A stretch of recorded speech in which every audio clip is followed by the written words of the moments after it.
Halo semuanya, selamat datang kembali di channel Curhat Keuangan. Di video kali ini, saya mau nyeritain pengalaman saya pinjam KUR BRI sebesar 20 juta. Dan saat video ini sudah tayang, alhamdulillah hutang itu sudah lunas. Untuk detail videonya, sebelumnya sudah pernah saya upload ya di channel ini. Nanti saya kasih linknya di deskripsi. Untuk detail videonya, sebenarnya sudah pernah saya upload ya sebelumnya. Cuman di sini saya mau membaca kembali atau menceritakan kembali dari awal saya pinjam sampai sekarang bisa lunas. Oke, langsung aja. Saya itu pinjam sebesar 20 juta melalui program KUR BRI dengan tenor 18 bulan. Pencairannya itu pada tanggal 24 Agustus 2021. Cicilan per bulannya 1.185.000 dengan tenor 18 bulan ya. Nah, singkat cerita, saya itu sampai Desember 2021 selalu setoran lancar, gak pernah telat dengan nominal sesuai yang ditagihkan oleh BRI. Namun, seperti cerita galbay-galbay saya di beberapa aplikasi pinjol, saya itu mulai macet bayar angsuran itu dari Januari 2022. Nah, kalau BRI ini saya mulai macetnya itu dari Februari 2022 sampai April 2024. Jadi dari rentang waktu dari Maret 2022 sampai April 2024, itu saya hanya bayar seadanya saya, ada berapa saya transferin, dan bahkan ada beberapa bulan yang saya nggak bayar sama sekali. Di sini saya bacain ya riwayat setoran saya. Itu dari bulan September 2021 sampai Januari 2022, saya setoran secara tepat waktu dengan nominal yang lengkap yaitu 1.185.000. Kemudian dari Februari 2022 sampai Oktober 2022 itu saya bayar hanya seadanya. Misalkan di sini tertulis ya, Februari 2022 saya hanya bayar 650.000. Maret 2022 saya hanya bayar 1 juta. April 2022 hanya 300. Mei 150 dan seterusnya ya, sesuai dengan catatan di sini. Nah, mulai November 2022 sampai Februari 2023 itu saya bayarnya di atas 1 juta terus. Cuman di sini nominalnya saya kurangi jadi 1.170.000 itu selama 4 bulan dari November 2022 sampai Februari 2023. Nah, disinilah saya mulai kosong atau tidak membayar sama sekali, yaitu mulai dari bulan Maret 2023 sampai bulan Juni 2023. Berarti kalau dihitung Maret, April, Mei, Juni, 4 bulan saya nggak bayar sama sekali. Nggak ada setoran masuk dari saya meskipun Rp1.000 itu nggak ada. Kemudian dari 24 Juli 2023 sampai 23 Oktober 2023 itu saya mulai bayar lagi. Cuman lagi-lagi saya bayar dengan nominal seadanya. Juli 2023 saya hanya bayar 1.050.000. Agustus 2023 550.000. September 1 juta. Oktober 2023 800.000. Dan lagi-lagi dari bulan November 2023 sampai Desember 2023 saya nggak bayar lagi. Saat itu karena channel YouTube saya ke-banned dan saya nggak gajian ya. Nah, alhamdulillah di Januari 2024 saya itu bayar lagi. Cuma nominalnya hanya 500.000.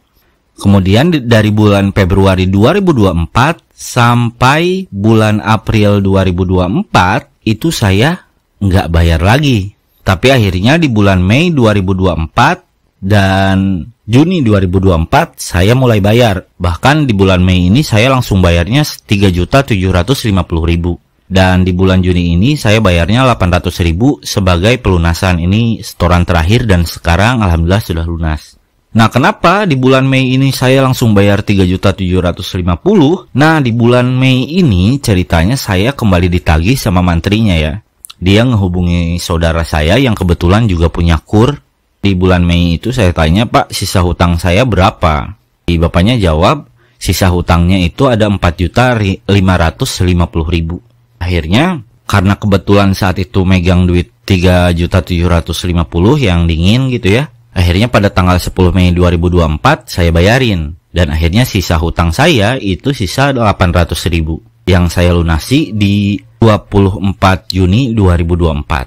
Kenapa saya bisa langsung membayar sebesar 3.750.000 pada bulan Mei? Itu karena mantrinya, petugas dari BRI-nya itu ngancem saya. Ngancemnya dengan cara dia katanya mau ngasih atau nempelin stiker nasabah nunggak di rumah saya. Entah kenapa biasanya kalau saya diancam-ancam sama pihak pinjol itu saya nggak pernah merasa takut gitu ya. Tapi untuk BRI ini saya takut banget. Malu lah kalau misalkan sampai dikasih stiker. Soalnya kan adalah kasusnya gitu, rumah orang-orang yang nunggak bayar itu nggak bisa bayar, akhirnya rumahnya dikasih stiker nasabah nunggak BRI. Selain itu, kalau kita pakai strategi perang ya, musuh terdekat saya yang paling dekat dengan rumah saya itu BRI. Selain itu, seperti Kredipo, SPayLater, Spinjam, Kredit Pintar, itu saya anggap sebagai musuh jauh saya. Dan yang harus saya prioritaskan untuk saya lawan terlebih dahulu, saya selesaikan terlebih dahulu, yaitu musuh terdekat saya yang mana BRI yang paling dekat dengan rumah saya. Nah, teman-teman semua, setelah BRI ini lunas, saya masih punya beberapa sisa hutang lagi yang menjadi tanggungan saya dan insya Allah rencana saya mau diselesaikan di tahun 2024 ini. Ini saya bacain ya. Ini BRI ini sudah lunas ya, kemarin sisa 800 sudah lunas. Berarti sisa hutang saya ada di SPayLater 680.000, ada di Kredipo sebesar 3.955.000. Ini semua hutang pokok ya. Terus aku laku sebesar 7.142.000, Kredit Pintar sebesar 7.683.000, Spinjam sebesar 11.477.000. Terus di Ceria, Ceria BRI saya juga punya. Ini sebesar 1.500.000 lah kurang lebih. Cuman ketika saya buka aplikasinya itu udah gak ada riwayatnya. Saya harus menghubungi customer service-nya dulu. Selanjutnya saya juga ada di Genius ya. Genius Pexicash itu ya sama nominalnya kayak di Ceria, sekitar 1.500.000-an. Cuman ketika saya cek aplikasinya ya udah gak ada riwayatnya. Sama, saya juga harus menghubungi customer service-nya. Dan terakhir hutang saya itu ada di kakak saya ya. Kakak perempuan saya itu totalnya 3.250.000. Cuman kemarin sudah saya kasih 170.000 ya. Nah, nanti ada beberapa bukti yang saya upload ya. Misalkan bukti percakapan saya dengan mantri BRI-nya, terus video saat saya melakukan pembayaran dan beberapa bukti lain yang mungkin saya akan sertakan dalam video. Selanjutnya, apa sih pengalaman buruk yang pernah saya alami selama saya nunggak angsuran di BRI? Yang paling keinget sama saya itu ada 3 pengalaman buruk saya ya. Yang pertama itu mantri BRI, petugas BRI-nya itu pernah datang ke rumah mertua saya. Setelah saya pindah rumah, kan sebelumnya saya tinggal di rumah mertua ya. Akhirnya saya pindah, itu saat itu posisinya mertua belum tahu bahwa saya punya tunggakan di BRI. Ternyata si mantri BRI-nya ini datang ke rumah mertua saya.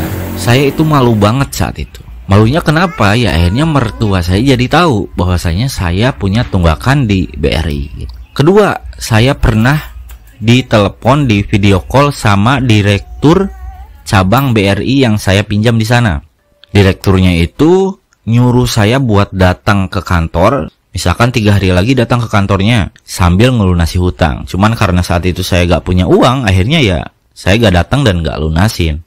Dan terakhir, pengalaman paling buruk ketiga itu saya diancam, rumah saya diancam akan ditempeli stiker nasabah nunggak BRI. Yang tentunya kalau itu sampai terjadi, wah saya malunya malu banget. Nah gitu aja untuk konten kali ini, semoga videonya bermanfaat dan buat teman-teman yang sedang punya tunggakan di KUR BRI, semoga bisa segera lunas ya. Gitu aja, jangan lupa like, komen, dan subscribe channel ini. Terima kasih.